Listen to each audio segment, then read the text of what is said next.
Welcome to Coffee with Grant and KZN Top Business. Today I'm sitting with Nikita and David from DRG, but today both of you are representing another part of your business, which is NGOFit.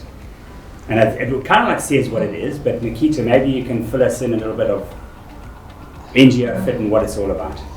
NGOFit is a division of DRG that supports and assists in the needs of NGOs. DRG has a broad base of clients, and most of which are NGOs. We service various industries, but more than half of that is funded organizations, which are actually NGOs. How did this evolve, into specializing in an NGO? Grant, we've learned a lot from servicing clients in different areas, and that has built our confidence. What we find with NGOs is they're really focused on the passion of the work that they're doing. Whether it's in education, training, medical, health, peace, or whatever it might be, NGOs tend to have specialists in each of those areas, and they enjoy the support of an organization like DRG, able to help with compliance around payroll administration, doing returns to the Department of Labour, making sure workmen's compensation and CETA returns are done correctly. So it's a really good combination of skills coming together.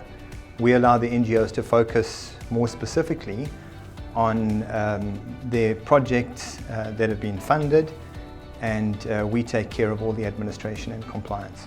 Okay. So if I'm not mistaken, that's where you come in, Nikita. I know he's claiming it. Definitely.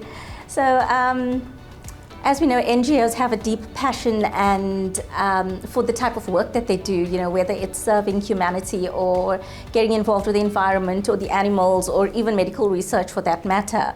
So that actually makes for a perfect fit with NGOFit, because we focus on the compliance, the HR, and ensuring that there's compliance in terms of reporting to the funders itself. It's absolutely important that companies do that. The majority of funding that goes into NGOs is to pay salaries of staff. The funders are from all over the world. They're from USAID, Johns Hopkins University, Bill and Melinda Gates Foundation, the Growth Fund, the Jobs Fund. All of these organizations are happy to fund projects, but they do want to know that the money's been spent correctly.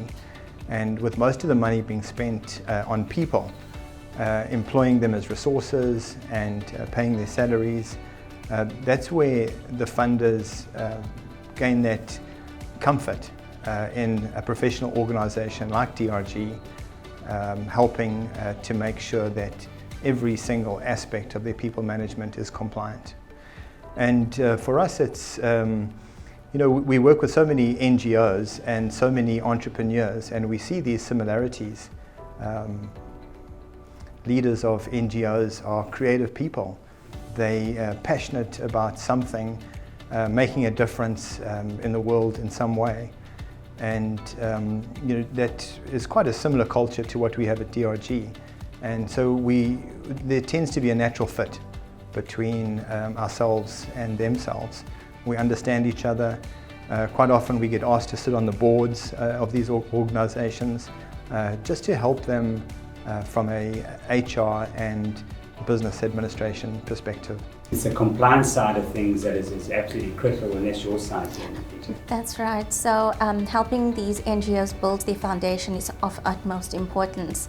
It starts off with payroll and ensuring that staff are paid accurately, because these reports go to the funders, ensuring that statutory payments are done on time and are accounted for, as well as third-party payments. So when it comes to human resources, it's all about getting their documents in order, which is policies and procedures, and aligning that with the funders' agreement, ensuring contracts are drawn up and according to the specific requirements, like a fixed term contract or a project-based. It's also ensuring that employees go through a proper induction process, which allows them to become more familiar with the environment that they are working in. And job descriptions are very important to help them understand what is required from them.